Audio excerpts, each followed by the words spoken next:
Programa Cívico Permanente. Asociación de Gerentes de Guatemala.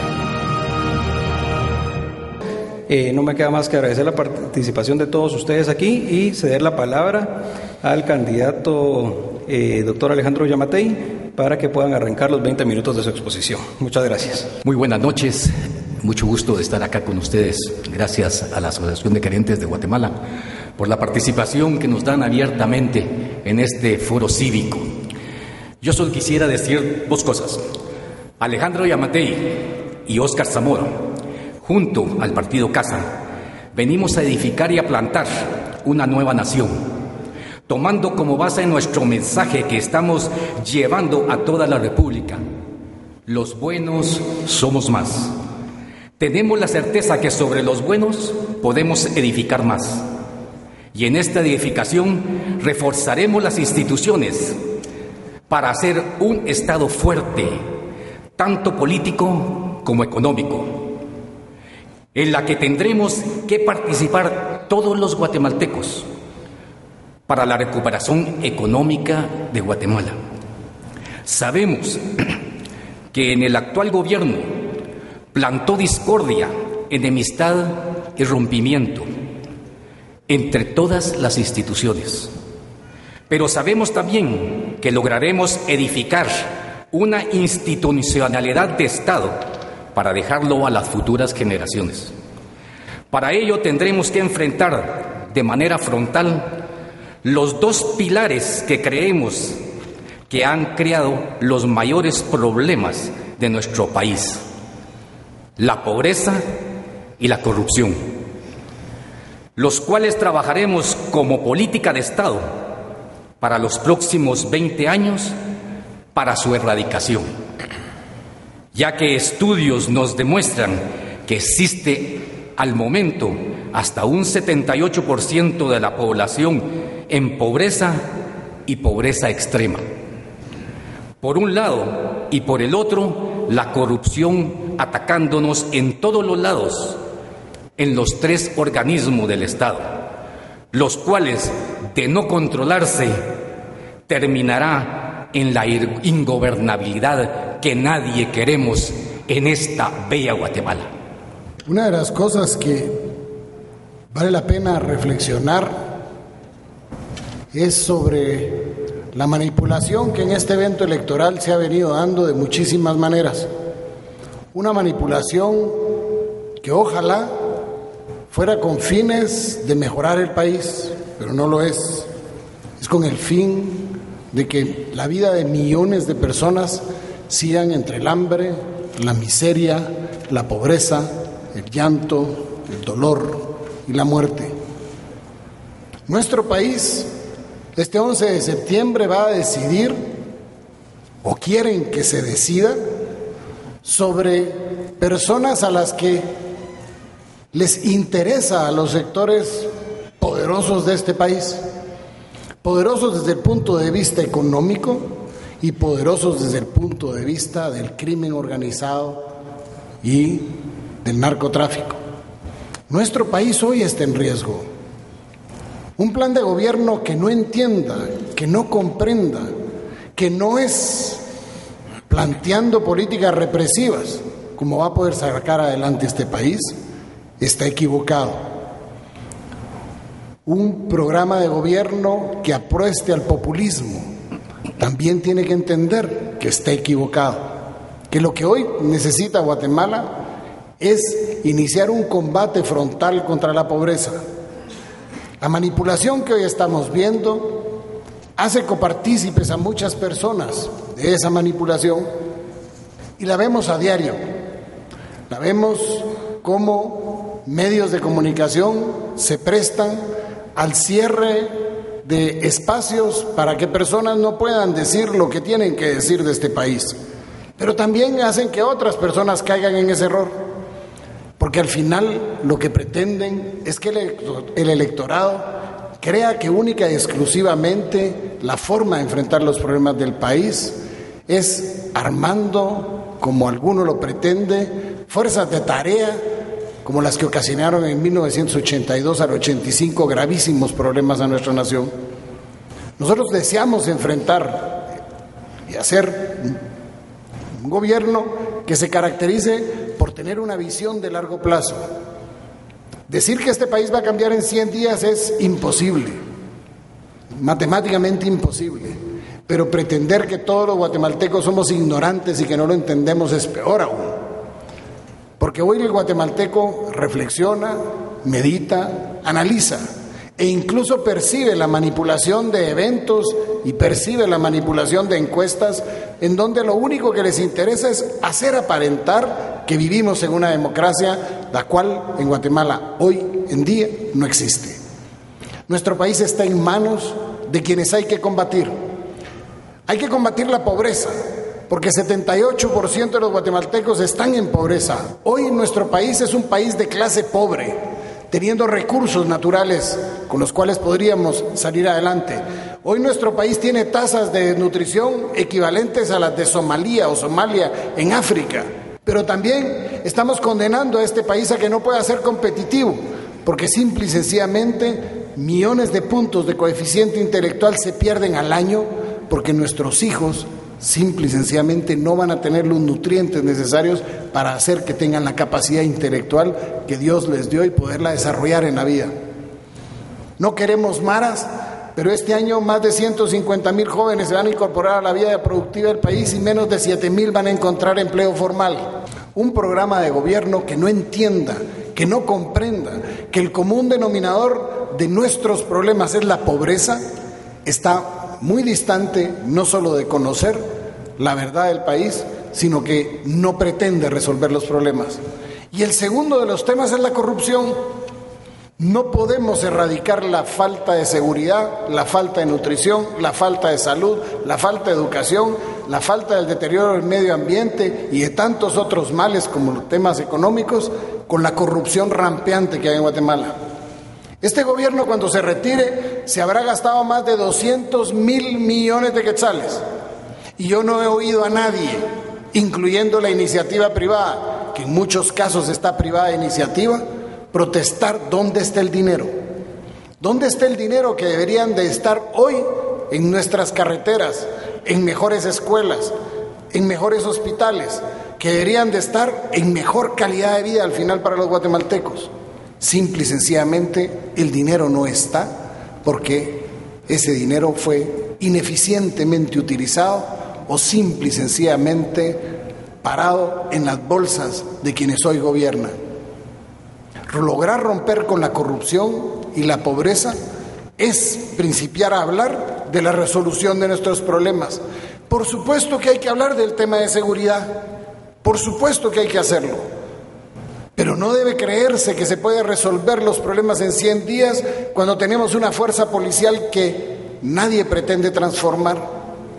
Y hay que transformar la Policía Nacional. Hay que cambiar la ley constitutiva de la policía para poder permitir que tengamos una escuela de policías, de oficiales de policías que realmente respondan a los intereses de la población. Una institución que tenga disciplina, una institución que tenga honor, una institución que tenga vocación de servicio, pero sobre todo entrenamiento y que tenga capacitación permanente. Necesitamos entender que lo que le hicieron al país, el daño gravísimo que le hicieron al país, las personas que incluso hoy compiten por la presidencia de la República, al haber hecho lo que hicieron con el Ejército de Guatemala, con el único fin de ceder gran parte del territorio nacional a las manos del crimen organizado, es lo que hoy nos tiene sumergidos aquí en Guatemala, en la violencia y en la inseguridad. Yo no sé si algunos de mis estimados amigos que están aquí en esta mesa ¿han ido alguna vez a municipios en donde hay que pedirle permiso a un narcotraficante para que pueda entrar uno a exponer y hablar con la gente? Yo no sé si están aquí sentados quienes han estado ahí viendo un municipio como La Democracia, Huehuetenango, en donde hay un solo policía de turno, uno de los municipios más complicados de este país. O yo no sé si nos hemos puesto a pensar que hay una región tan grande como el territorio de El Salvador, en donde no existe ni un solo elemento de policía y ni un solo elemento del ejército, y donde efectivamente las rutas que cruzan este país con el narcotráfico, con el tráfico de armas, con el tráfico de personas, con el contrabando, utilizan esas rutas. Y en esas rutas hay guatemaltecos que hoy tienen más miedo que durante el conflicto armado interno. Tenemos que enfrentar esa inseguridad retomando el control territorial, y retomar el control territorial implica tener que aumentar el ejército guatemalteco, que por cuestiones presupuestarias no se puede hacer de la noche a la mañana, sino lo tenemos que hacer en 3 años. Implica también esa pobreza y esa corrupción, que las medidas de seguridad que se tomen tienen que estar encaminadas a la vez que hay programas que disminuyan la pobreza. Y la pobreza no se disminuye dando, como este gobierno se ha caracterizado, un gobierno tipo Santa Claus.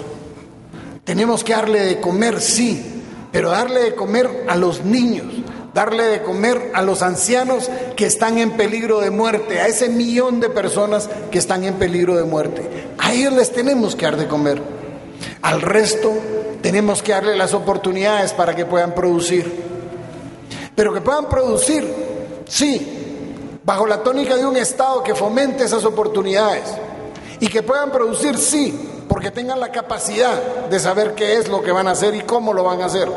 Porque haya tecnificación en nuestra mano de obra, porque apostemos al desarrollo del interior del país, porque ya no sigamos pensando que Guatemala capital es el país.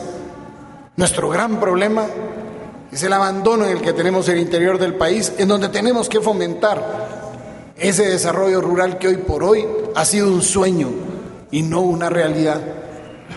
Pero más que eso, tenemos que entender que tenemos que apostar a la educación, a una reforma educativa real, a una reforma educativa que vaya mucho más allá de lo que es simple y sencillamente encalar las escuelas, porque he conocido escuelas en este país en donde de verdad las cochiqueras de este país están en mejor condiciones que las escuelas, en donde un gobierno como este recibió $152 millones para un préstamo para poder mejorar la infraestructura, y la fuente de financiamiento tuvo que cerrarle el préstamo porque lo que pretendía era desviarlo para otros fines, y bendito sea Dios no se lo dejaron hacer.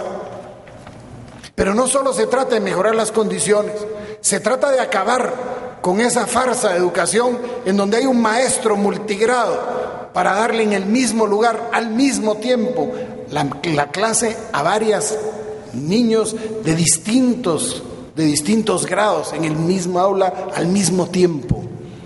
Una cosa que funcionó tal vez allá en la época de la conquista, pero que hoy por hoy es una realidad en Guatemala, donde tenemos que apostar a un sistema educativo que le impulse el razonamiento al niño y no la memorización, porque estamos atrasados.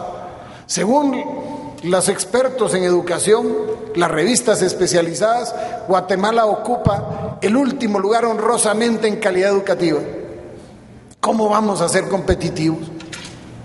Pero también tenemos que apostar a la dignificación y la profesionalización del maestro.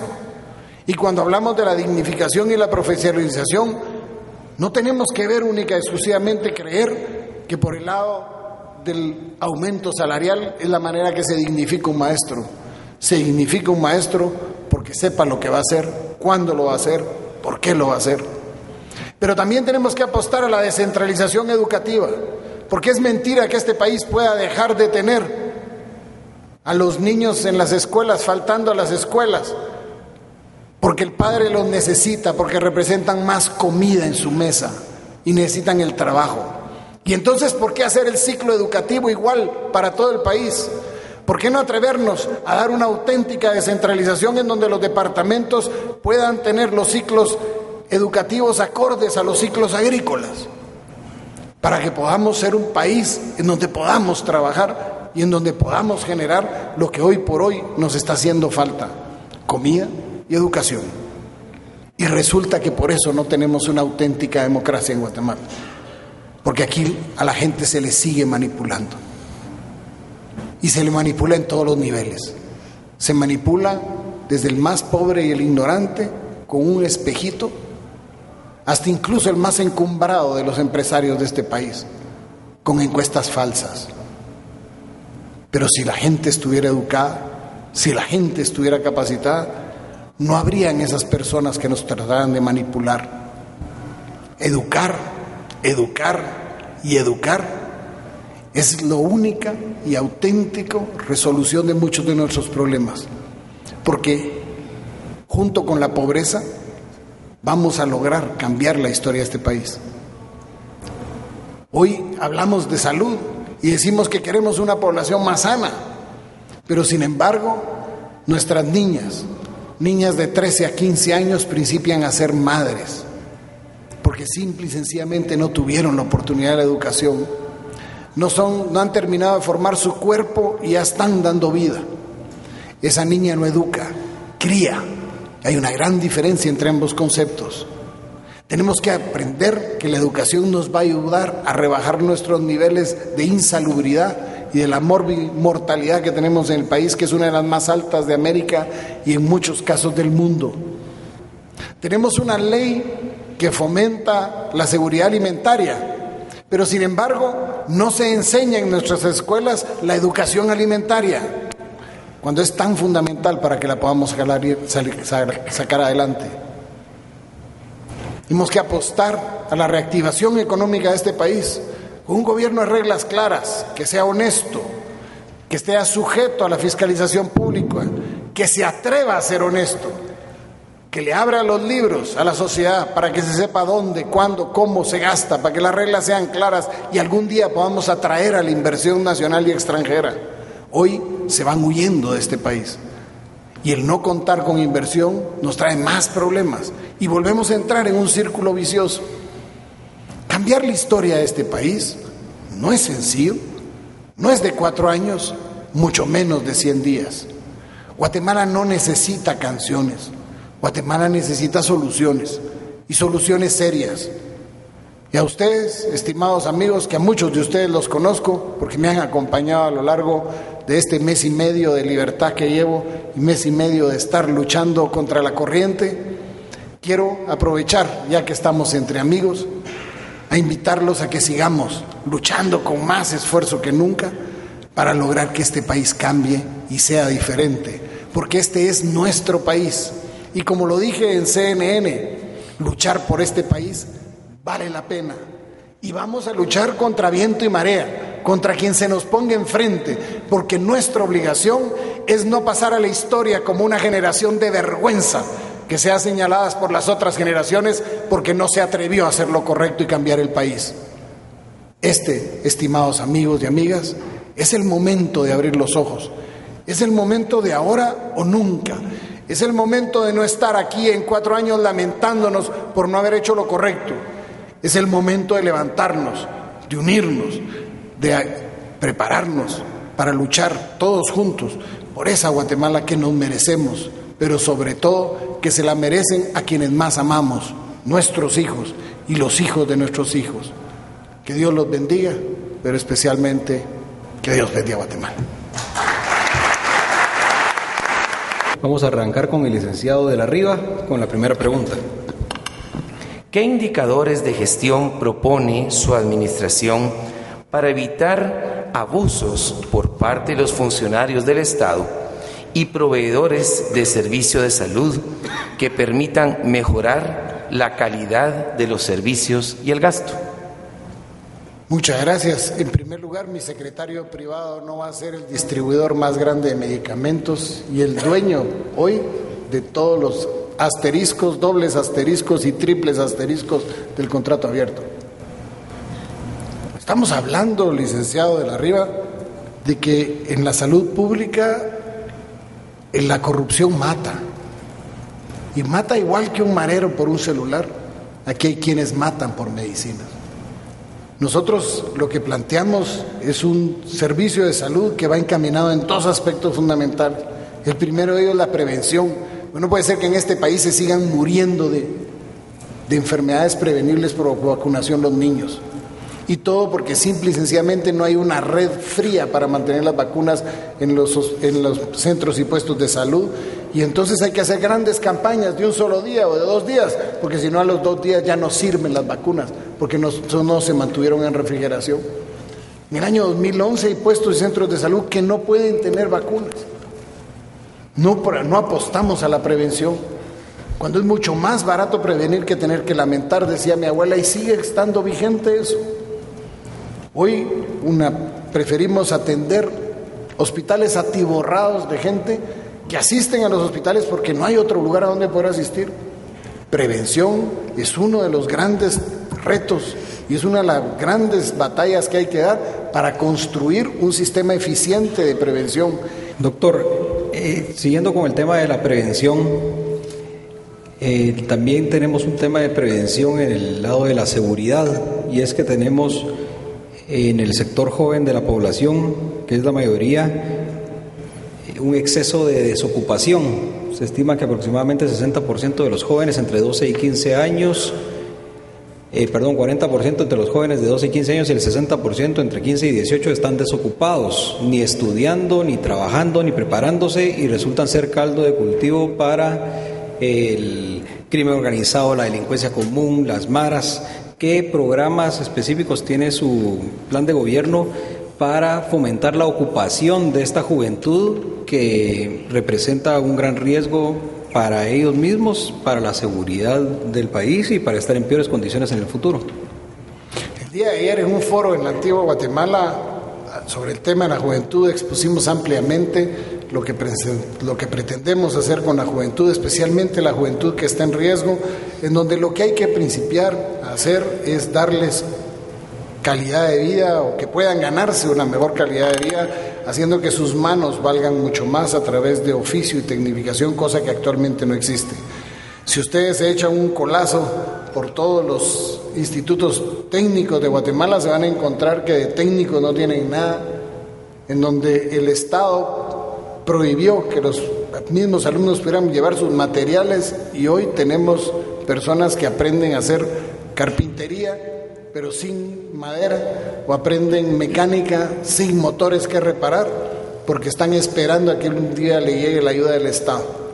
Principiar a preocuparnos de los jóvenes y sobre todo hacerlos parte de la generación de esas oportunidades va a hacer lo que va a redundar a que Guatemala se aleje de ser un país en donde miles de niños y jóvenes se incorporan a las maras o a la ilegalidad, o simple y sencillamente al mercado informal, porque el 60% de nuestros jóvenes que a duras penas logran encontrar un empleo, los que quieren ser empleados, están en la informalidad, y somos el país en donde más hay fraude por el tema de la propiedad intelectual, porque todo el mundo busca la ilegalidad como una manera de ganarse la vida, porque se la quieren ganar sanamente, pero nosotros mismos le estamos cerrando las oportunidades. Gracias. La licenciada Yamila Navarro, por favor. ¿Cuál sería su propuesta para fortalecer la educación inicial y la preprimaria? Apostar a la cobertura y a la calidad. Tenemos que apostar a la cobertura, pero con calidad. Porque lo que tenemos hoy no es ni la cobertura adecuada, y la calidad brilla por su ausencia. Yo invito a los estimados amigos que no me crean que se vayan a una aldea que se llama Muijá, en el departamento de Alta Verapaz. Es una aldea de San Pedro Carchá, no está muy lejos, por si quieren ir a ver, que lo que les voy a decir es cierto. Es más, en mi celular tengo fotos de la escuela que ellos tienen ahí. El Ministerio de Educación nos dice en anuncios, de los cuales se han gastado millones, que las refacciones escolares están llegando. No es cierto. Así como menciono Muijá, les puedo mencionar Boloncó, les puedo mencionar cualquier cantidad de aldeas, y no es cierto, no llega. ¿Dónde está el dinero? Es lo que nos seguimos preguntando. Pero tenemos que apostar a que en esa etapa tan importante, entre los 0 y los 5 años de edad, podemos generar mucha de la estabilidad de ese niño para el resto de su vida. Implica no solo la educación preprimaria, sino esos años en donde la estimulación temprana tiene que ser una realidad, y la madre tiene que estar preparada para darle esa estimulación temprana al niño, en donde los nutrientes que recibe ese niño van a ser fundamentales para su desarrollo. Queremos tener algún día aquí empresas que hagan tecnología y podemos los guatemaltecos ganar más dinero porque hayan jóvenes que estén preparados para desarrollarse en la tecnología. Pues entonces no los matemos de hambre de niños. Apostar a la educación preprimaria, que es uno de los más olvidados, porque todo el mundo dice la educación primaria es la obligatoria, pero llegamos a tener una repitencia en donde hacemos ganar, incluso a los niños se les ha hecho ganar en este gobierno por decreto, no por calidad, no porque estemos buscando tener gente competitiva. Luchar con eso significa que el Ministerio de Salud Pública tiene que preocuparse de la asistencia social. Y esa asistencia social es llegarle a esos niños. Y el Ministerio de Educación tiene que fomentar esa fase tan importante para que podamos contar con un país diferente. Gracias. La siguiente pregunta de Connie de País. Es evidente que no es posible lograr el desarrollo económico si no existen relaciones de confianza entre los distintos actores sociales. En el caso de las relaciones entre los funcionarios públicos y los empresarios, ¿cuáles serían sus recomendaciones para generar dicha confianza? Que ambos hablen la verdad.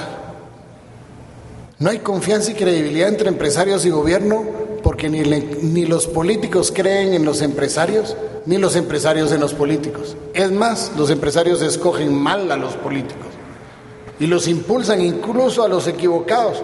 Leamos la historia del país. Se va a dar cuenta cómo los empresarios salen a apoyar a unos candidatos que dicen que les convienen y al final los del gobierno siempre los terminan odiando. Si lo que aquí tenemos que hacer es aumentar la confianza y la credibilidad, y no solo entre el empresariado y el gobierno, sino entre el gobierno y la población. Porque aquí lo que tenemos que generar son soluciones a los problemas del país. Y las soluciones nos van a costar a todos. Nos tienen que costar a todos. Un presidente no cambia un país, una sociedad cambia el país y cambia el presidente. Tenemos que entender que la participación de nosotros los guatemaltecos, sea empresario, sea militar, sea policía, sea funcionario de Estado, sea lo que sea, todos tenemos un rol que jugar. Pero cuando nos ponemos a jugar el rol que no nos corresponde, cuando jugamos de empresarios a que quieren jugar a sus intereses, resultan poniendo a los equivocados. Miremos qué pasó con el fertilizante en este gobierno, miremos qué pasó con las medicinas en este gobierno. Y fueron empresarios, grandes financistas, como narcotraficantes están financiando hoy campañas electorales, pero descaradamente. Y el día de mañana, todos nosotros, ¿qué? No vamos a generar ese sentimiento de credibilidad y confianza que es tan necesario, ese clima de estabilidad, para que podamos principiar a tener una visión de largo plazo, en donde sepamos cuáles van a ser las reglas, que sean claras, que no nos estén cambiando todos los años la política fiscal y la política crediticia, sino que podamos saber qué es lo que vamos a hacer y planificar para los próximos 20 años, 30 años, para que el empresario haga lo que tiene que hacer, invertir, y el gobierno haga lo que tiene que hacer, promover el desarrollo humano. Vamos a continuar con la segunda ronda de preguntas por el licenciado de la Riva. ¿Cuál es su opinión sobre la desmonopolización del ICS? Es decir, hacer una modificación al marco legal que permita a los empleados escoger a su proveedor de servicios de salud y no forzarlos a utilizar el ICS. Nosotros creemos que Guatemala requiere de soluciones. La solución dentro de lo que hablamos, el sistema de salud, no tiene que ser visto nada más desde la salud pública, porque la salud pública no es el sistema de salud. Ese es el subsistema público. Pero hay un subsistema que se llama seguro social y hay un subsistema que se llama privado. En donde en lo privado hay que poner reglas también, porque no hay reglas claras ahí. Es más, en muchos de los casos, mis colegas abusan también. Guatemala no está lista para la socialización de la medicina, eso es más que obvio. No tenemos las fuentes para financiarlo, no tenemos la estabilidad del país para hacerlo, y tenemos que buscar hacer que esos tres subsistemas trabajen de una manera ordenada para que podamos tener un sistema de salud eficiente. El ICS hay que componerlo, sí, y hay que tratar de aumentar su cobertura, también es cierto, y mejorar su calidad, mucho que mejor, porque entonces dejaría el subsistema público de tener toda la presión que tiene. Para eso, con reglas claras en el sector privado, podríamos generar soluciones de que la gente pueda pasarse a donde quiera. Pero eso, de nuevo, ¿qué clase de país queremos construir? Eso es parte de todo un esquema que hay que desarrollar. Pero un esquema en el que, como lo decía la licenciada de País, podamos tener confianza y credibilidad. Hoy por hoy, con el Estado tan débil que está, un empresario viene y dice, ¿sabe qué? No voy a pagar el ICS, voy a pagar un seguro, y no lo va a hacer. porque no hay quien lo controle, como tampoco pagan el bono 14 algunos. Entonces tiene que haber producto de consensos, y yo sí estoy de acuerdo que tenemos la capacidad no solo de llegar a consensos, sino implementar medidas que nos permitan atrevernos a hacer lo correcto, como es parte de lo que usted ha planteado. Yo quisiera preguntarle sobre el sistema penitenciario en Guatemala. Yo quisiera preguntarle qué se necesita para resolver el problema del sistema penitenciario. ¿Es un tema de presupuesto? ¿Es un tema de voluntad? ¿Es un tema de construir cárceles de máxima seguridad? ¿Qué es lo que nos resolvería ese problema? Porque con ese se detienen las personas, se privan de la libertad, pero desde ahí siguen cometiendo todo ese nivel de extorsiones, y Guatemala yo creo que está muy cansada y muy desesperada de seguir viendo eso. Pues mire, como estamos en directo, bueno, no en directo porque esto va a ser diferido, no se lo puedo contestar con una palabra, porque me pondrían pip, pero yo diría que el equivalente es pantalones. Y el problema de este país, incluso en el sistema penitenciario, yo por ejemplo me atreví a hacer lo correcto y paré en el tambo, y por eso salí tarde para la contienda, y por eso no voy a estar invitado al foro del 22, porque no llegué a tiempo para poder estar en las encuestas, dicen, o en las supuestas encuestas. Pero de todos modos, muchas gracias por la intención de hacer el foro. Aquí el problema penitenciario es que nosotros los guatemaltecos tenemos que entender que existe una maldita relación entre calle y cárcel, que mientras más inseguras sean las cárceles, más inseguras van a ser las calles. Que ya se comprobó que se puede erradicar las extorsiones, sí, ya se comprobó. De hecho, el que no me crea, váyase a la hemeroteca y lo invito a que miren si durante mi gestión dejó de ser un tema, el tema de las extorsiones. Es cuestión de voluntad. Había la necesidad de una ley, se hizo la ley del sistema penitenciario. Y aquí hay algunos de los diputados que me ayudaron a que esa ley pasara en el Congreso.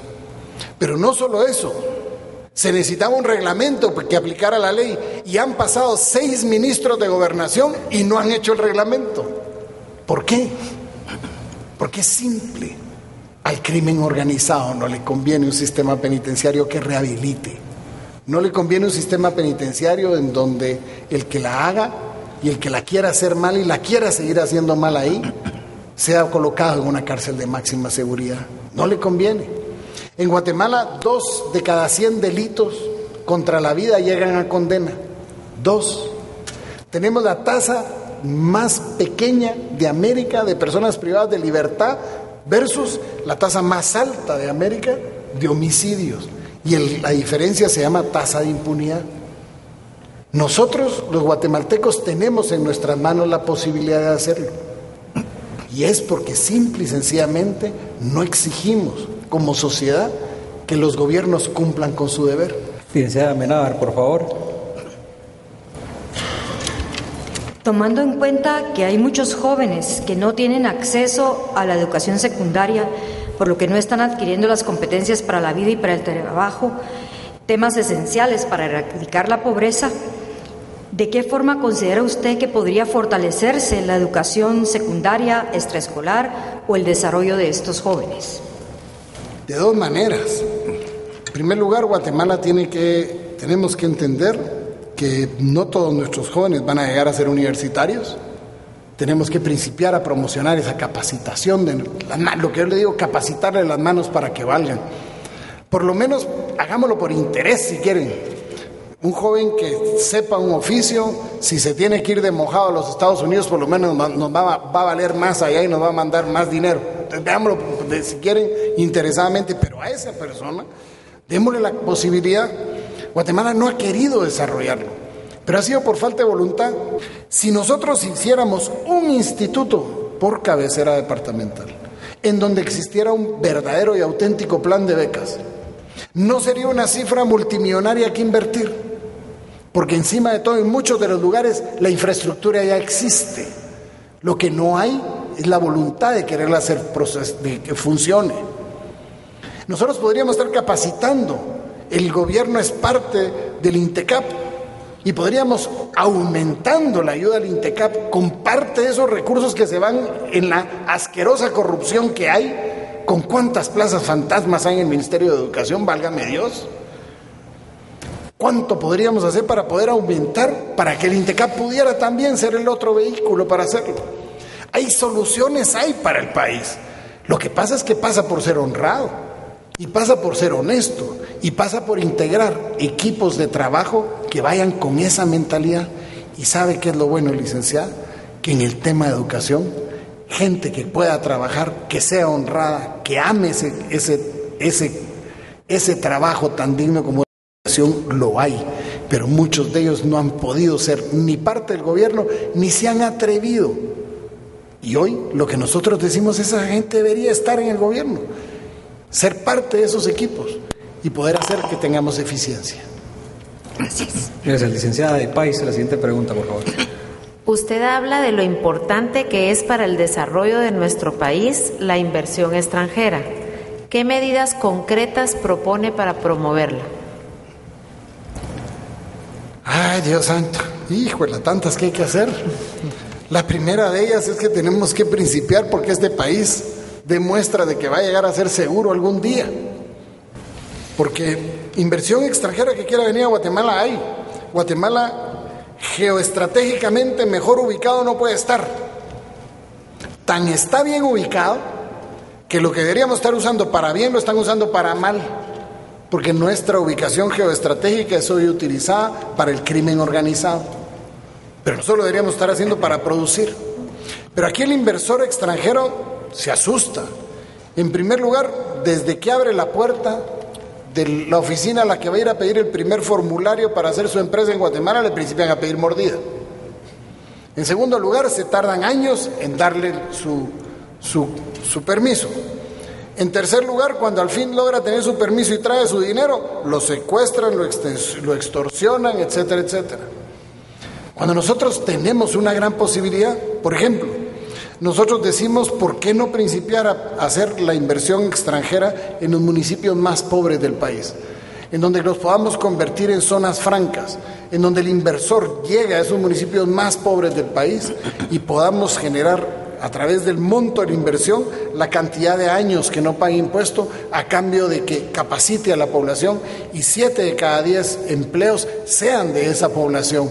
¿Para qué? Para que podamos ir generando fuentes de trabajo. Y todo lo producido en esos municipios pueda tener un sello blanco de combate a la pobreza, porque así se combate a la pobreza, con trabajo. Capacidad de poder generar soluciones en Guatemala lo hay.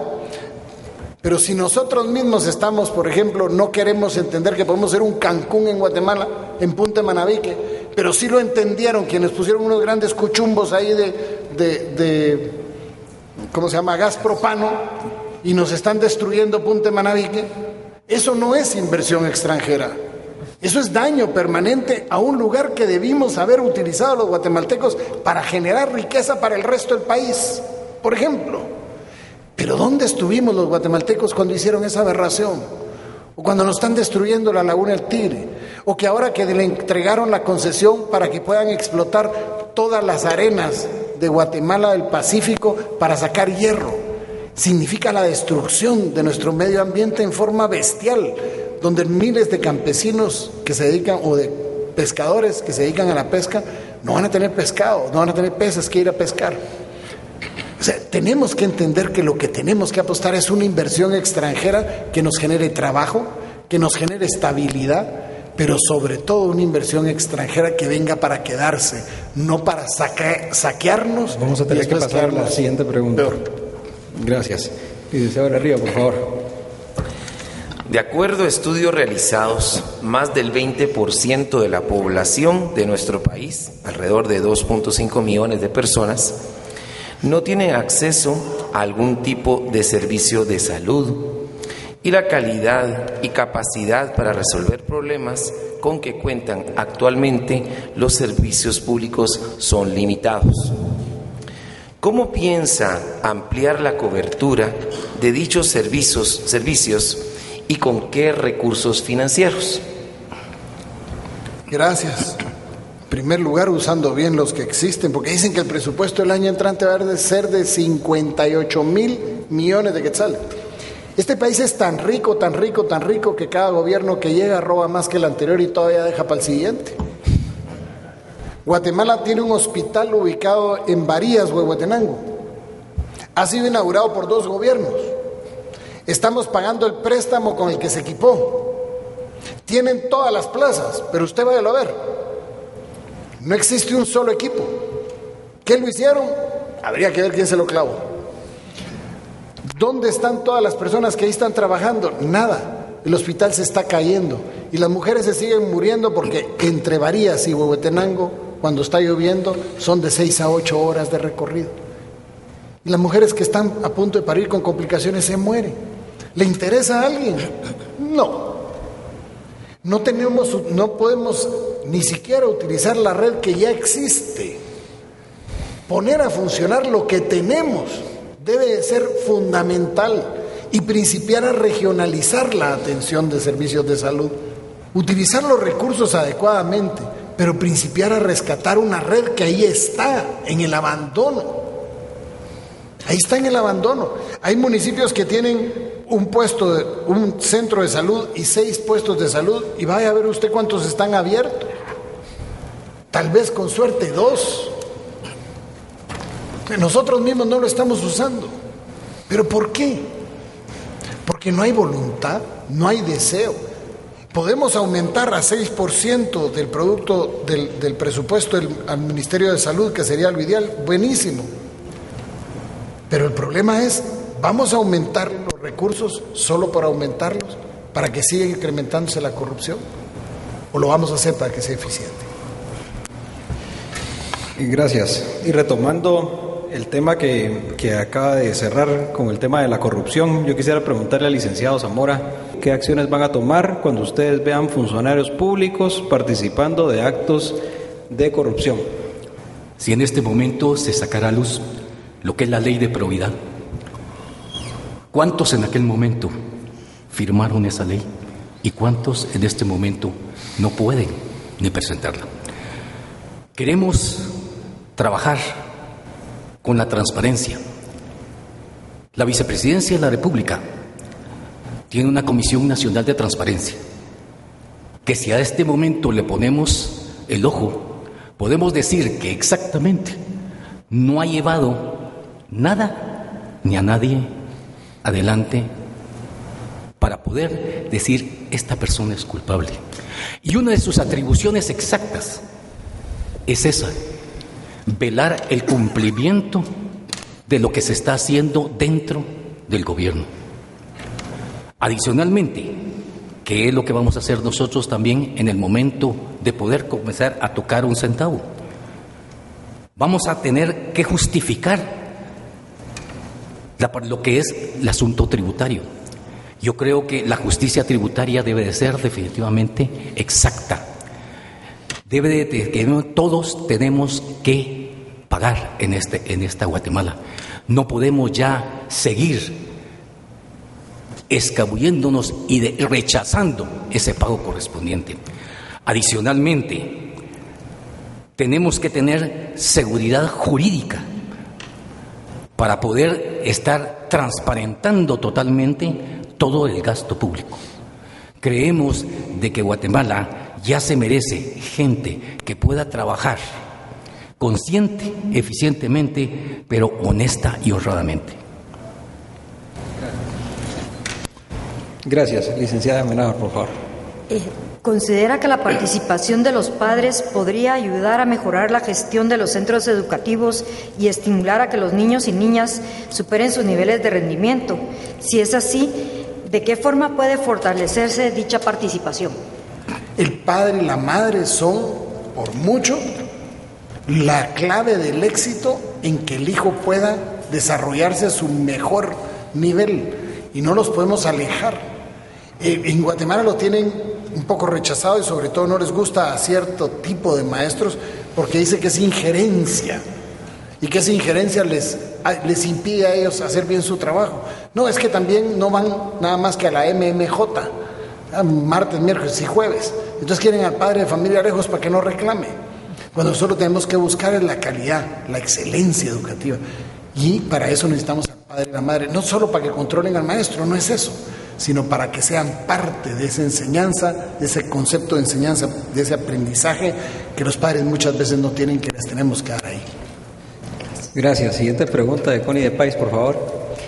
¿Cuál es su opinión en materia de descentralización de ingresos y egresos tributarios? De lograrse cierto grado de descentralización en materia tributaria, ¿qué sistemas de control serían necesarios? Gracias. Fíjese que eso debería ser el ideal, pero todo el mundo me lo pregunta y lo que pasa es que hay un poco de desconocimiento. Todo el mundo habla de la descentralización del país y es buenísima, yo estoy a favor. Pero la descentralización fiscal resulta que no se puede. Está prohibida por la Constitución Política de la República. Imagínense, la ciudad de Quetzaltenango en el año 2008 le generó al Estado de Guatemala algo así como 400 y pico millones de quetzales en tributos. Pero el gobierno le devolvió 15. Buen negocio para el Estado.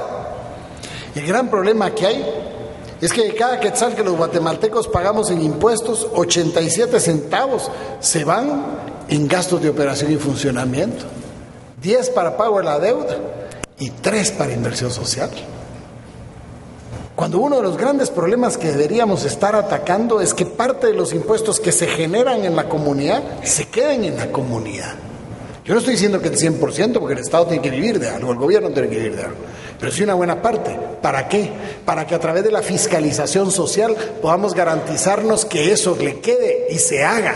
¿Pero se haga qué? Lo que hay que planificar en el país, ¿cuáles son las prioridades? La descentralización es una urgente necesidad, pero la desconcentración fiscal es imprescindible para que podamos acercar los servicios a la población a través de los gobiernos municipales con fiscalización social. Si no, lo contrario, sería un auténtico fracaso. Vamos con la cuarta ronda de preguntas y arrancamos con Antonio José de la Riva.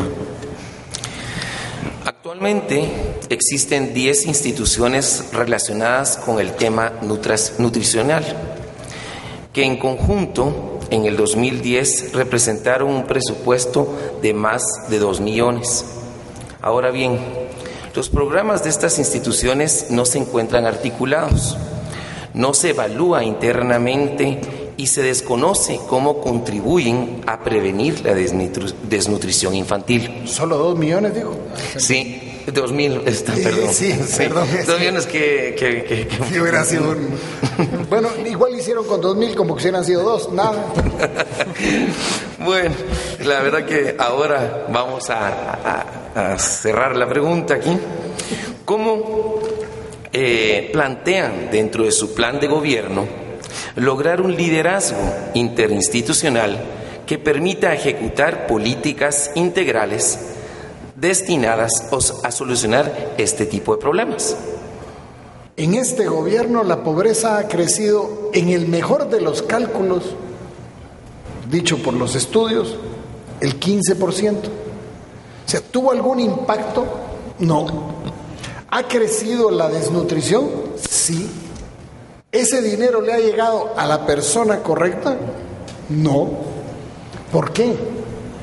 Tenemos que entender que así como existe no solo la necesidad de coordinar esfuerzos, en algunos de los casos fusionar incluso instituciones que están haciendo lo mismo para que tengan un solo objetivo, principiar a plantear objetivos.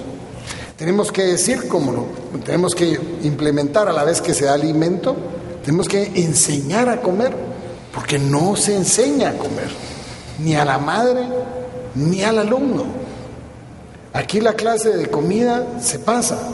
Ver a una mujer en un municipio extremadamente pobre con un agua gaseosa y una bolsa de golosinas en la mano dándolas a comer a su hijo es muy común, pero porque no saben, porque piensan que con eso le da energía al patojo, pero no es la energía lo que lo hace vivir, sino que es la calidad de los nutrientes. Pero ¿quién se lo ha explicado? Coordinación, liderazgo, pero sobre todo planteamientos de objetivos claros que busquen resolver el problema para que puedan ser medibles a través del tiempo. Es de lo que hay que hacer.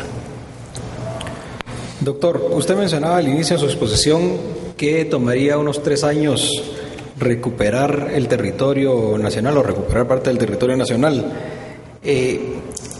Hay una preocupación muy grande en el tema de violencia y violencia homicida que está muy concentrada en ciertas áreas del país. Solamente 10 departamentos incluyen el 75% de los homicidios, pero en 5 municipios están concentrados como el 50% de esos homicidios. ¿Qué acciones y qué estrategias tomaría para ir viendo resultados o ir haciendo acciones que en esos lugares en donde está altamente focalizada la delincuencia y la violencia homicida podamos ver resultados, y en qué plazo espera usted esos resultados como para que tengamos una idea de una historia o un plan de acción que se irá tomando que pueda tener resultados efectivos en algún plazo que podamos esperar los guatemaltecos? Así como usted lo plantea, pareciera que nos vamos a pasar 3 años sin hacer nada y sin ver resultados, y no es cierto. Permítanme, yo dije que quedan 3 años para lograr pasar de 13,000 a 30,000 hombres en el ejército. Eso implica que hay todo un despliegue estratégico que ya está montado, que no lo contamos mucho, porque si no, uno al enemigo, guerra avisada no mata soldados. Lo que nosotros estamos diciendo es tenemos que reestructurar el ejército para ir recuperando el territorio nacional, el control territorial. Pero independientemente, hay dentro de los planes en la policía, pasa que en 2 minutos es bien difícil contarlo toda la película, es la generación de 6 grupos de trabajo.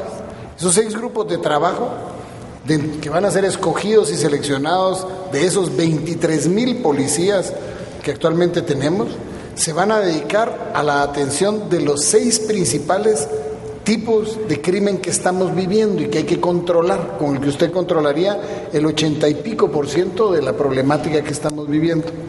A la par, tenemos que principiar a entender que nos lleva 2 años principiar a especializar agentes de policía en procesos de investigación. Guatemala tiene 480 investigadores para 108,859.60 kilómetros cuadrados. De esos, quítale que el 20% está de vacaciones o está suspendido por el IX. A lo que le quede, divídalo entre 2, porque están dentro de 2 turnos, unos adentro 8 días y otros afuera los otros 8 días. Y a esos que están adentro, divídalo entre 3, y son los que están en turno ahorita para resolver todos los crímenes del país.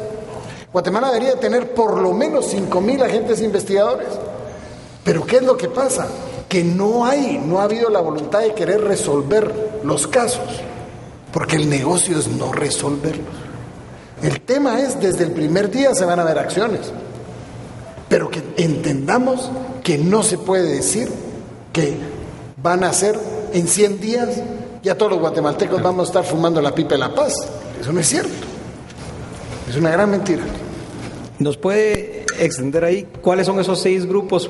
Porque el tiempo es tan corto, pero por lo menos que nos explique cuáles son esas 6 áreas o esos 6 principales crímenes o 6 grupos de trabajo. Están relacionados con extorsión, están relacionados con secuestro, están relacionados con trata de personas, con tráfico de drogas, con tráfico de armas, y uno, que yo sí me voy a encargar, pero ese increíblemente bien, contrabando. Porque se nos cuesta mucho del dinero que no tenemos para la salud, la educación. Muchas gracias. Vamos con licenciada Menábar. En materia de inversión, ¿cuáles considera que deberían de ser las prioridades en las cuales deben asignarse los recursos en el sector educativo? Tenemos que aumentar la calidad educativa, y uno de los grandes retos es desaparecer los maestros multigrado. Eso no implica que en una escuela que tenga un maestro multigrado la vamos a dejar sin. Al decir desaparecer es que se los vamos a quitar. Es que si hay 14 aulas, tiene que haber 14 maestros. Porque cada maestro tiene que tener. Tenemos que profesionalizar al maestro por mucho. Porque a mí me llama la atención, hemos encontrado en muchos departamentos maestros que tienen plazas de maestros, pero que sus títulos no son legales. Hemos encontrado con que la escogencia de muchos de los maestros no está en función de la calidad, sino en la compra. Yo me encontré en Alta Verapaz a un diputado que tenía cola enfrente de su oficina cuando él estaba ahí, porque estaba vendiendo a 2,000 quetzales las plazas de los 50 maestros que le habían otorgado a cambio que levantara la mano en el Congreso para un prestamito que se llamó la Franja Transversal del Norte, entre otras cosas. Eso le dieron al señor diputado como regalito. ¿Son los mejores maestros los que van a escoger ahí? No. ¿Por qué no entonces atrevernos a hacer lo correcto? Tenemos que descentralizar el Ministerio de Educación para poder dar resultados, pero nos tenemos que asegurar que también haya una auditoría social en todos los procesos del Ministerio de Educación para que nos garanticemos que lo más granado sea lo que ingrese al Estado, no que entre lo que nadie quiere. Me encuentro a 12 patojos y le digo, pues ¿y ustedes qué, no es hora de trabajo? Y me dicen, no, es que estamos esperando a que venga el maestro, porque nosotros somos estudiantes. Hay que estudiar magisterio. Eran 12. Muchachos, ¿cuántos de ustedes quieren? ¿Y por qué estudian magisterio? Les digo, porque es lo único que hay aquí. ¿Y cuántos de ustedes quieren dar clase? ¿Cuántos de ustedes tienen vocación de maestro? Ni uno. ¿Cuántos quieren estudiar universidad? Uno. Y los otros 11, todos querían tener un oficio. De esos 12, todos patojos de 19, 18, 17 años, 8 ya eran papás. Necesitan un oficio. A eso tenemos que apostar. Perdón por la extensión. No hay pena. Muchas gracias. Licenciada de País, por favor. Varios de los candidatos a presidentes han expresado en sus foros la necesidad de reestructurar los sistemas de recaudación fiscal y fortalecer la conciencia ciudadana de cumplir con sus obligaciones de contribuir al funcionamiento del Estado. ¿Cuál es su propuesta en materia tributaria? ¿Apoya el pacto fiscal y bajo qué condiciones? Gracias. Mire, yo creo que he sido el único candidato a la presidencia que se ha atrevido a decir que hay que reformar fiscalmente este país. Porque todos están actuando igual que Bush. Read my lips, no more taxes. Léanme los labios, no más impuestos. Y ahí va el socón al día siguiente. Mire, Guatemala necesita una reforma fiscal. Pero necesitamos una reforma fiscal después de haber hecho 2 cosas.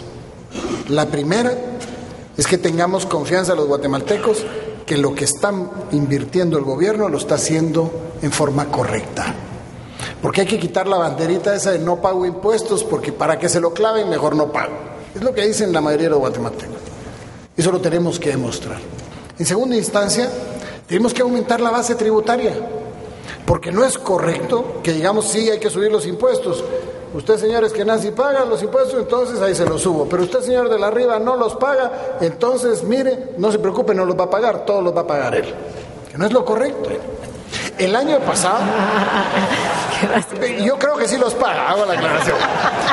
Pero eso es solo para que todo, hay que ser gráfico. El año pasado solo la diferencia de lo que importamos versus lo que se pagó en aranceles nos representó una diferencia que no es explicable de más de 800 millones de dólares. 6,000 millones de quetzales con el que se hubiera podido combatir el 50% de la extrema pobreza de este país en 2 años.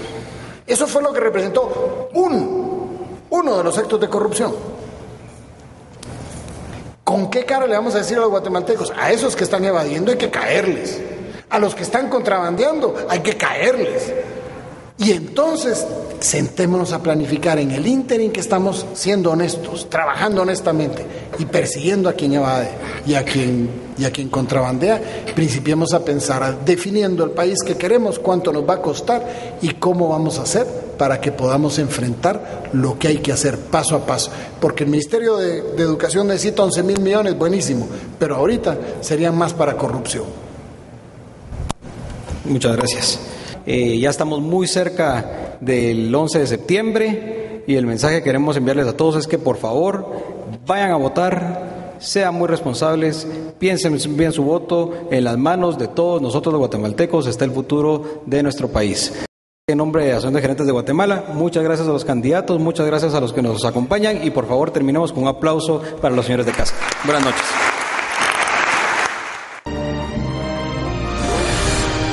Programa Cívico Permanente. Asociación de Gerentes de Guatemala.